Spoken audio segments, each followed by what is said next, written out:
don't you be seated? And they're like, I'm already seated on my couch.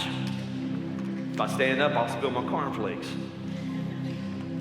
Oh, it is so good to see faces and to see people. It really is. I told Scott just a moment ago, I don't know if I was more excited for this or for Major Move. And I'm serious. There was just something during worship, just seeing people being encouraged by your worship and knowing that you wanted to be back and wanted to be back. And I don't know, I just may preach for an hour or two. I don't know, it's just, you may say, I should have waited a week or two before I come back. Let him settle down a little bit. But I just got so many things I'd like to cover, but we're going to stay with the Gospel of John. We've made our way to chapter 12. So, one benefit of studying, like we're doing now, what's called an expositional style, that's explaining verse by verse, or really, we might not say verse by verse for us, but we're doing chapter by chapter for sure, a large part of that chapter. But one of the benefits is that you can get the flow of an entire book. So instead of just topically studying, saying, like we're going to do a series on wisdom, what I would do there is I would look from Genesis to Revelation to see systematically how the Bible speaks about wisdom. But when you get into a book and do it expositional style, verse by verse, starting with the beginning all the way to the end, you go where the text takes you. Right? You don't come up with topics. You go wherever the text takes you. So from chapter 1 to chapter 11 of John is covering Jesus' public ministry. In John 1, he begins with John the Baptist saying, here's Jesus, prepare the way. And all the way to chapter 11 gets to be 1 week before the crucifixion of Jesus. So there are 11 chapters that John deals with, and he devotes to 3 years of Jesus' life. But we're in chapter 12, and from chapter 12 to chapter 21, that's 10 chapters, John deals with 1 week of Jesus' life. I mean, you say, as an author, like let's don't look at John as a disciple or a follower of Jesus. Let's look at John right now as an author and say, author John, why would you choose to spend 10 chapters on the last week of this man's life? You'll try to get into his head, trying to get into his reason for writing, because we know the reason he wrote. Chapter 20, verse 31 says, I write these things so that you will believe that Jesus is the Christ, the Son of God, and that by believing you'll have life in his name. So he thinks that taking this much space, almost the same amount of space as he did with the first half, to talk about the last week of Jesus' life. I find it fascinating to think about the last week of somebody's life. If someone knows they're about to die, the hospice has been called in, they've been told, I find it fascinating to understand after the fact, what were their last conversations? Who was the family they asked to come in? What were the preparations that they did during that week? I find it fascinating. I find it fascinating to look at the life of Jesus in his last week and say, you have a limited amount of time. What are you going to do with that limited amount of time? Because that will show you value. Values will come out in the last week of a person's life, in that last day of a person's life. You will come to see what they really value. So last week we were in John chapter 11. We talked about Mary and Martha. They have a brother named Lazarus. Lazarus gets ill. They send word to Jesus to come. They're trying to pull him there so that he could heal Lazarus. Jesus stays where he is, and by the time he gets to Lazarus, he is 4 days too late. Lazarus has passed. You find Jesus at the tomb. You find him weeping. Shortest verse in the Bible, Jesus wept. And you see Jesus seeing Mary and Martha weep, and it gets him, it breaks him, and he weeps. And then you see Jesus say, Lazarus, come forth. And Lazarus comes out. He's wrapped up in this tape, this gauze, and he comes out. They unwrap him, and then you can only imagine how many questions they have to answer. And then word gets out, and Jesus' notoriety soars, and they decide, we better put this one man to death. If we don't, we're going to lose our nation. So it's better that we lose one person opposed to everybody. So they began to plot how they were going to get rid of Jesus. So what we're going to do, we're going to read the majority of chapter 12 at one setting. The majority of it. With very little commentary. Then I'm going to come back and we're going to camp out on the first part of this chapter, and that's where I want to pull the subject matter for today. I've asked Paige to help me. Where's Paige? Paige is going to help me on the reading so that we can break this up a little bit. I've asked her to do it in an Australian accent so that... or British. What do y'all want? British? British? Okay. Whatever comes natural. All right, here we go. All right, so John chapter 12, verse 1, verse 8. 6 days before Passover, this is the third Passover of Jesus' earthly ministry. 6 days before the Passover, Jesus therefore came to Bethany. It's where Lazarus was, right? Whom Jesus had raised from the dead. So they gave a dinner for him there. I mean, they gave Jesus a dinner. Martha served. Lazarus was one of those reclining with him at the table. Mary therefore took a pound of expensive ointment, made of pure nard, anointed the feet of Jesus, wiped his feet with her hair. The house was filled with the fragrance of the perfume. But Judas, one of his disciples, and John wants to put this in parentheses, right? John's writing this many, many years later, but he wants you to know he was about to betray him, said, why was this ointment not sold for 300 denarii and given to the poor? And he said this, John wants you to know this, not because he cared for the poor, even though it sounded like he did, but because he was a thief. I was like, John, tell me how you really feel about it.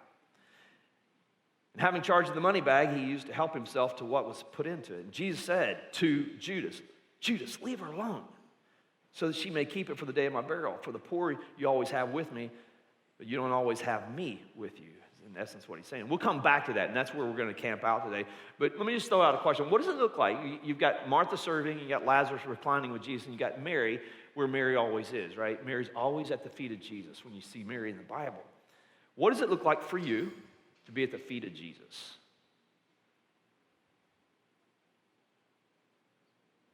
What goes through your mind when you are really at the feet of Jesus? What are you thinking? What's your concepts? What's your ideas? What's going on? Okay, Paige, take us from 9 to 11, if you will. Let's get you. There we go. Start over again. When the large crowd of the Jews learned that Jesus was there, they came, not only on account of him, but also to see Lazarus, whom he had raised from the dead. So the chief priests made plans to put Lazarus to death as well, because on account of him, many of the Jews were going away and believing in Jesus.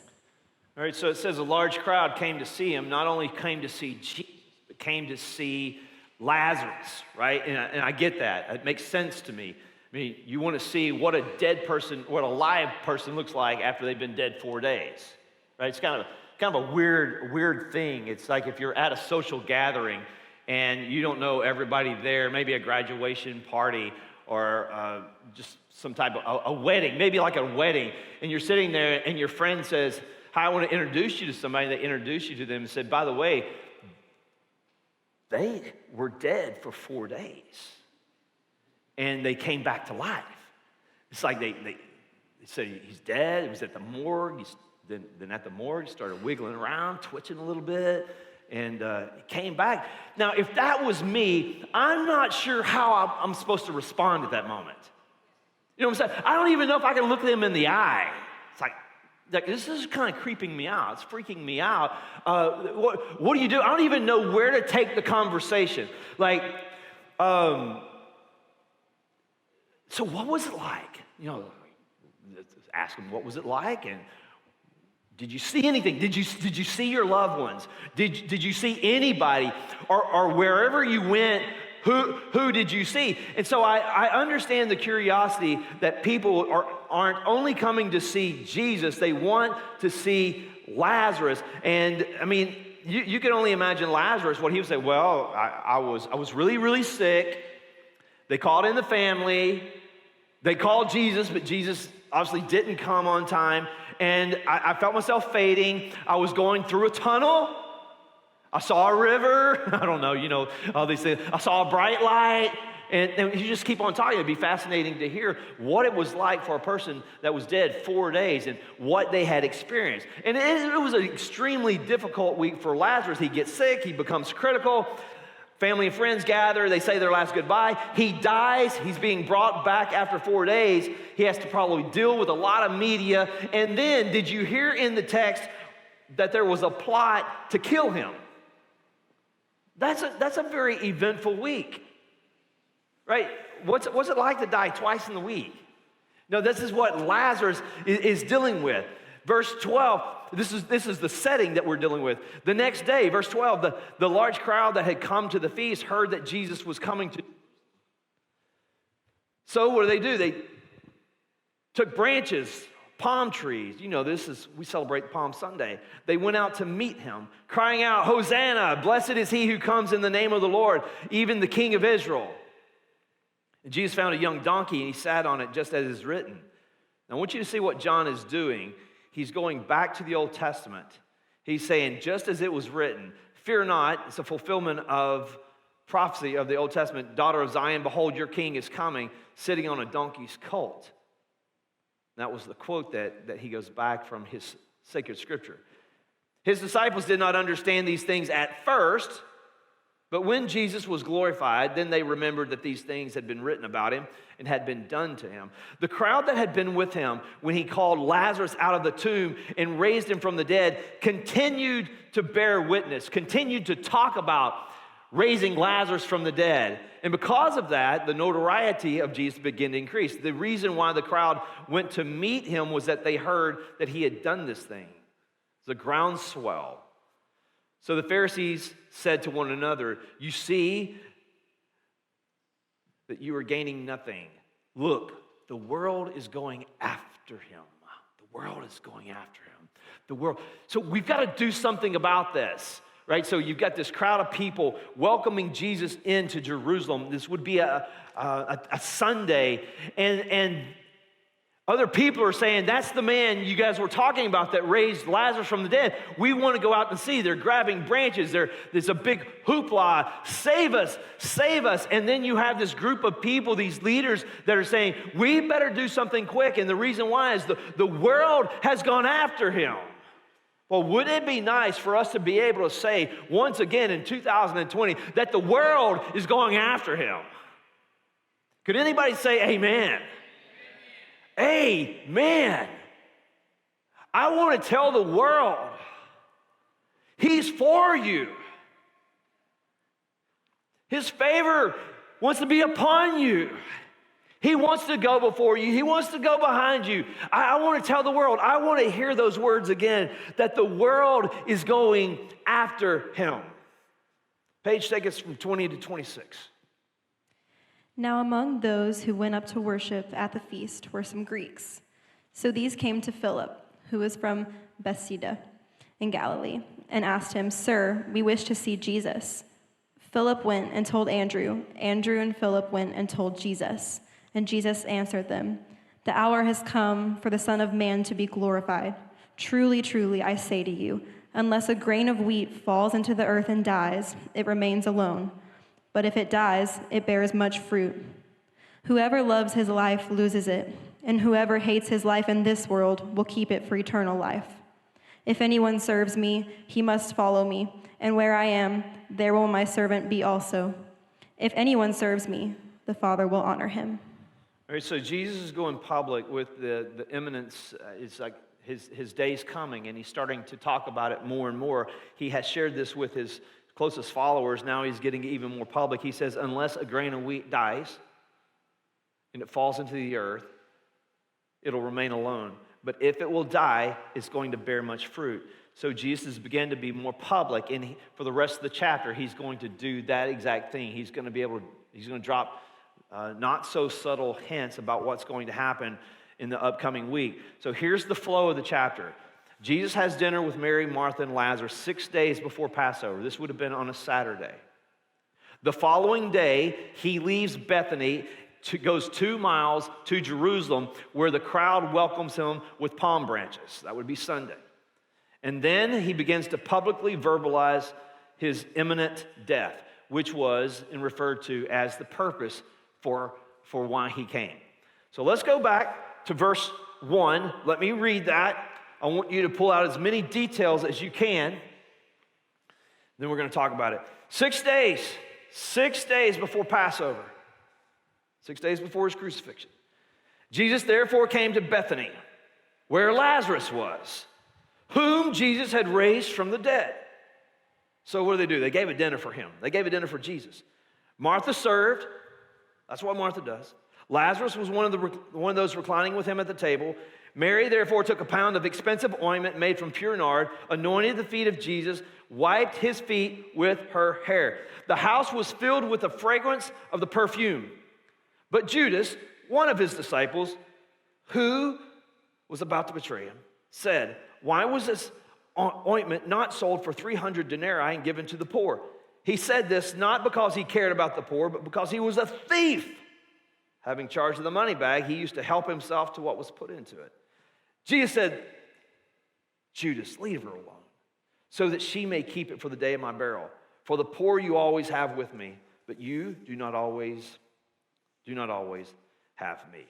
All right, so if you joined in last week, we talked about Jesus loved this family. Jesus would often go to Bethany to hang out with Mary, Martha, and Lazarus. It was his beach cabin. It was his lake house. It was his home away from home. It was the kind of time to sit down and to chill out. And it's a great place to go because Martha loved to cook. Jesus probably loved to eat. That's a pretty good deal. Martha loved to create this environment too. You know somebody who doesn't just like to create a normal environment. When you go over, they like they're extra, right? And I mean that good. There's a good extra. It's like candles out, music's playing, there's something baking. So this is a good place to go. Martha loves to cook, right? She probably has some wings, some Asian zing, some Caribbean jerk, some habanero wings going. And we all know Jesus loved wings. Well, we don't know that, but he probably did. But this is a good place to go. She loved to cook. No, Lazarus is here, and he's reclining at the table with Jesus. Because Lazarus is just like the 9th grade girl that's at the prom. Lazarus is just happy to be here, right? He was dead, now he's alive. He's just glad to be there. He's leaning against Jesus. He's just glad to be there. And what is Mary doing? So you hopefully in your mind, you're getting this picture of what's going on in the house. Now there's disciples are there as well because Jesus speaks to Judas. So it's probably a house full. Martha's serving a delicious meal, making sure everything is just right. Lazarus is leaning against Jesus, glad to be there, and Mary is sitting at the feet of Jesus. It's a great thing for Jesus, eating a delicious meal while getting a petty, right? Well, how can you beat that? What got the attention of the room, though, is not the food. What got the attention of the text that will live on for thousands of years is that Mary is at the feet of Jesus. And that's what John wanted to write about. She's pouring this on his feet, most likely on her knees. When it comes time, she's going to take her own hair, she's going to let it down, and she's going to wipe and dry the feet of Jesus. This is with a very expensive ointment, a perfume. It's a fragrant oil that was extracted from a flowering plant from India. It's like perfume, like today, perfume, you have to take out a small business loan to buy cologne or perfume, right? It's like so expensive today. You go into Dillard's, I think they get most of their sales just in cologne or perfume. But this is a very rare perfume. It is something that Mary has been holding on to as security, financial security. Judas objects out loud, and his objection is, why wasn't this ointment sold for 300 denarii and given to the poor? Now, from first hearing of this, it sounds very noble, and it sounds very altruistic, like he cares for humanity. But John wants us to know it's not that it's really, he was really a thief. But what he is saying is, why was all this wealth wasted in one, and in his mind would be one transaction? Being the numbers guy, Judas probably had his calculator out, looking at the amount of the perfume and figuring out what the value is, and he came up with 300 denarii. Why wasn't this ointment sold for 300 denarii? Now, if you want a basis for this, we could go to Matthew's gospel, where Matthew writes about Jesus talking about hiring laborers for his field, or a laborer hiring for his field, saying that he was going to pay a person 1 denarii for his labor in one day. Right? So you're going to go to work tomorrow and you're going to get 1 denarii for the day. So in Judas's mind, he may have been thinking, Jesus, Mary, you could have taken this ointment and given a whole year's wages to one person. Right? You could have, wouldn't that be nice? How many of you would be up for someone just giving you 1 year's salary so you don't have to work the next year? Right? Does that sound good? That sounds good.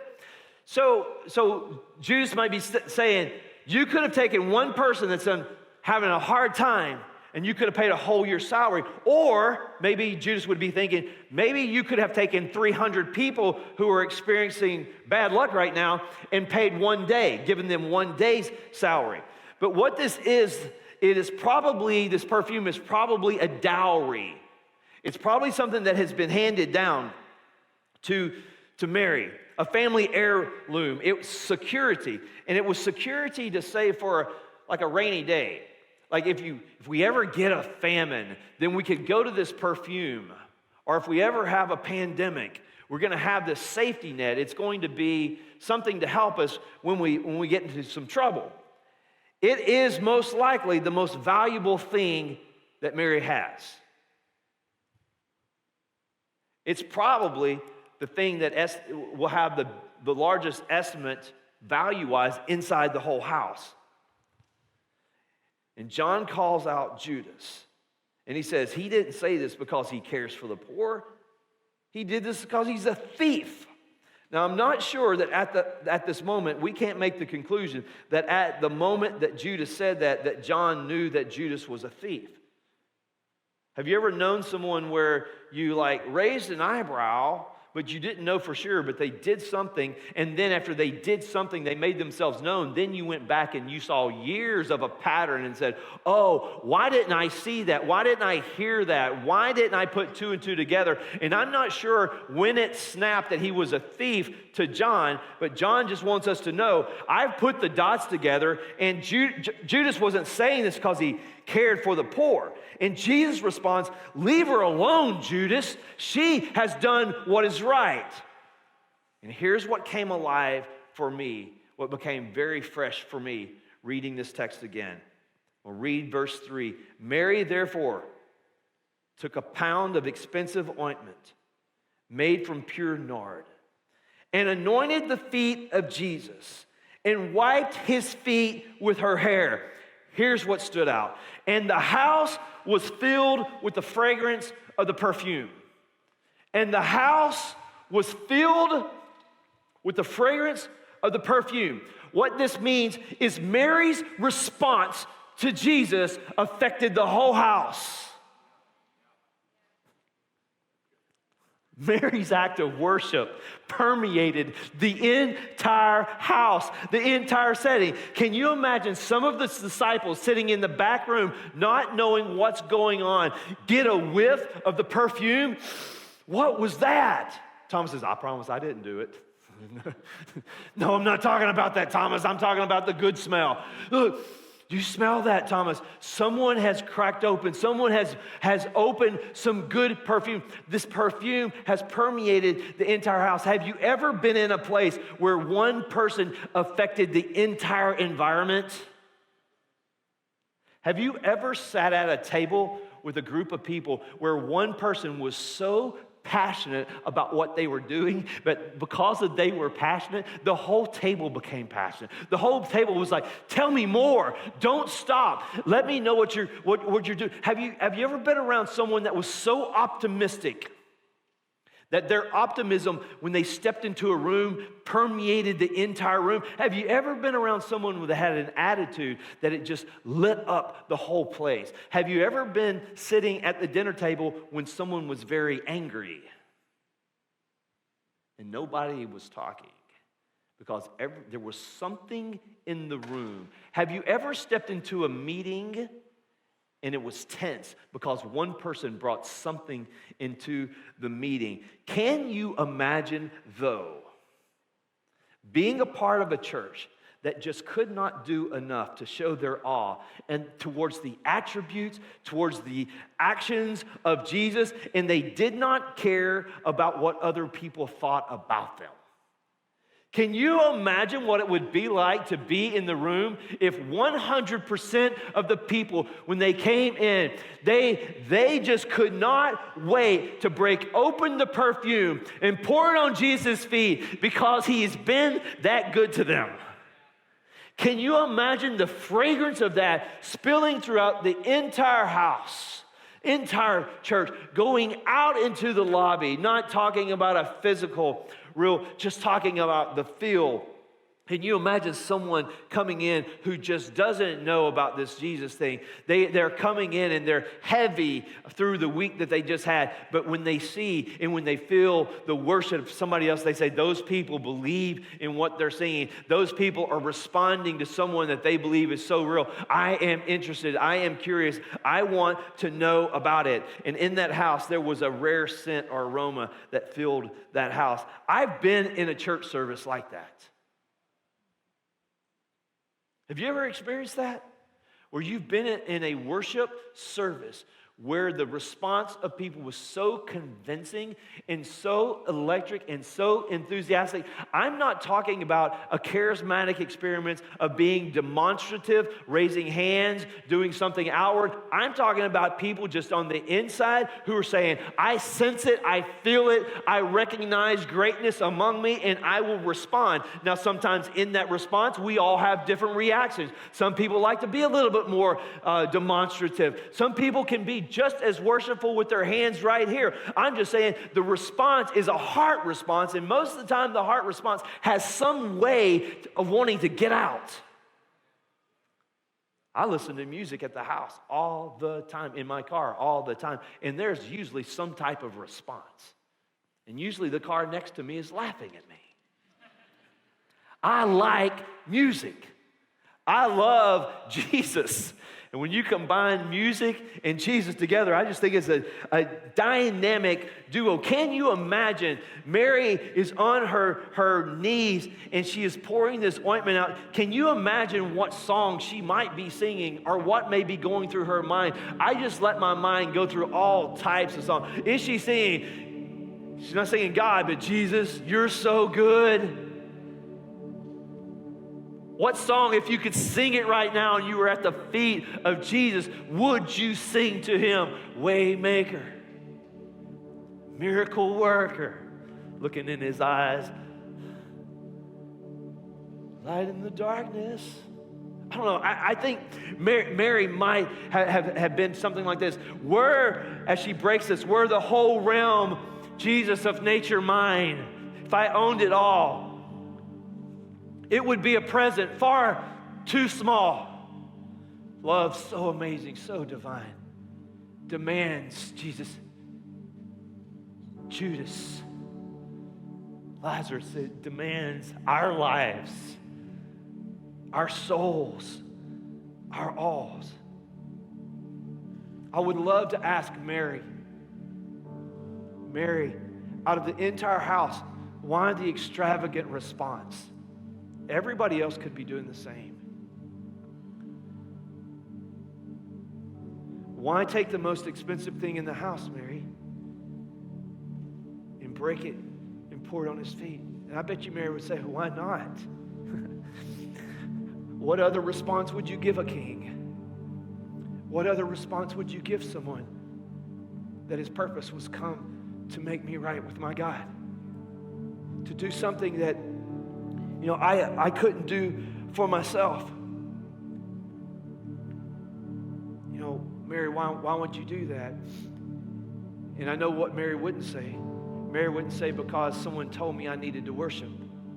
Because you're not going to worship and I'm not going to worship because someone tells you need to worship. You worship because of what's in your heart.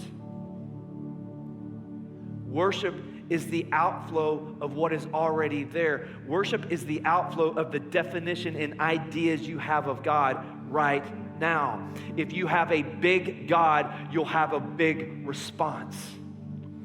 If you have a small God at this moment, you're going to have a minimal response. I think Mary would say, why not? Right now, I see Jesus. I see the man. I know why he's come. I hear his teaching. In fact, Mary would say, why aren't you all on your knees, breaking whatever you have to show this man the worth that he has? God is in the flesh before me. Why wouldn't you?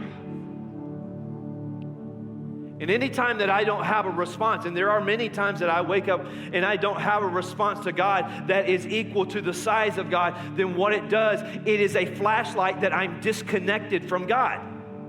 I'm disconnected from the ideas, from the image of God.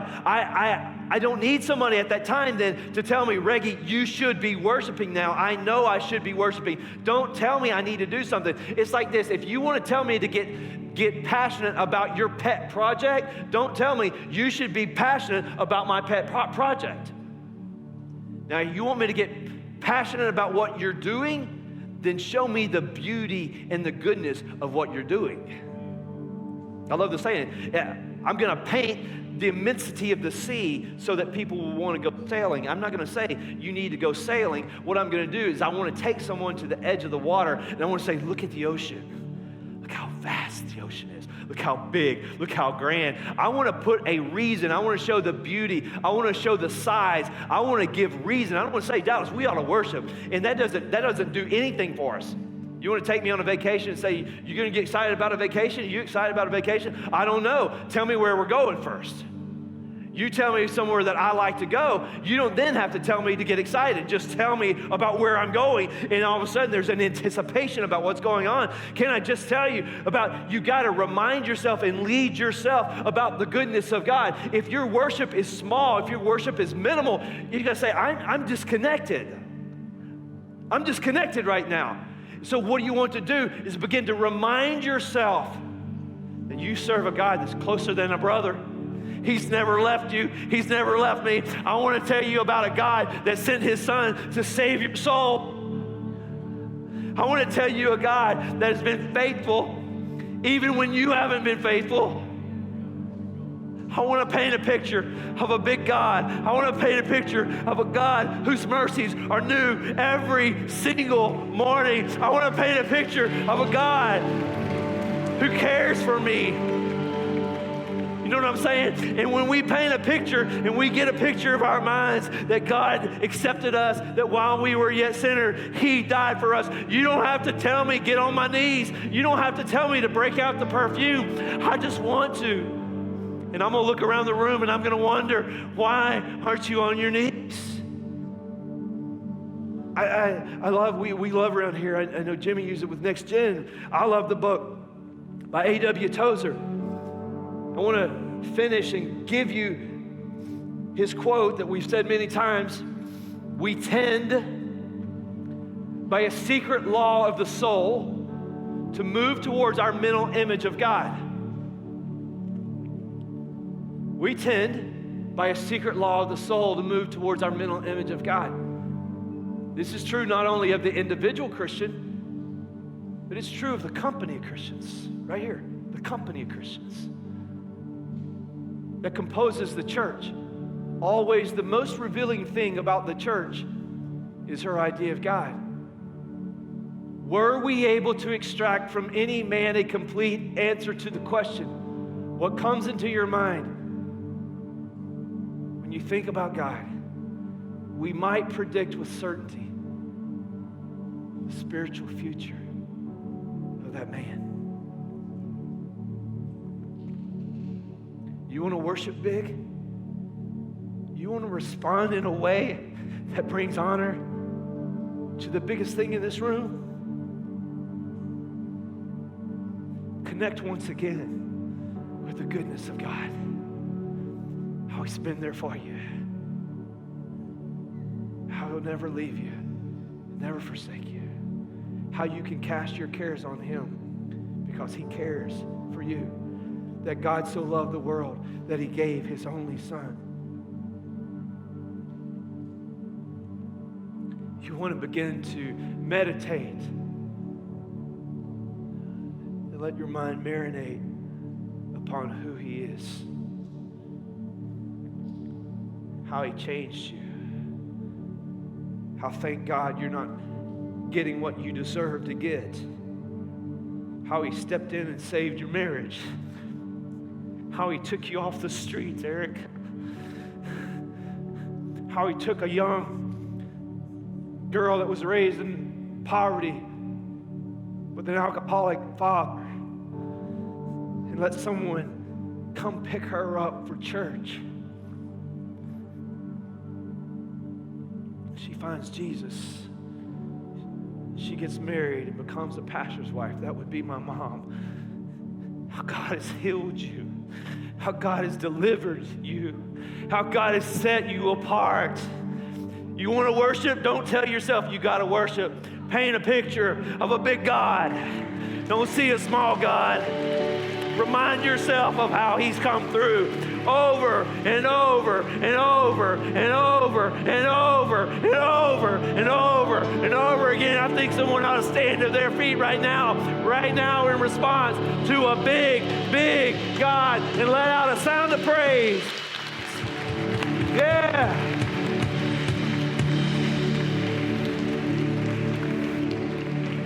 Woo. Father God, what can we bring that would equal your worth? What words could we say that would convey our appreciation to you? There is nothing that could ever get close.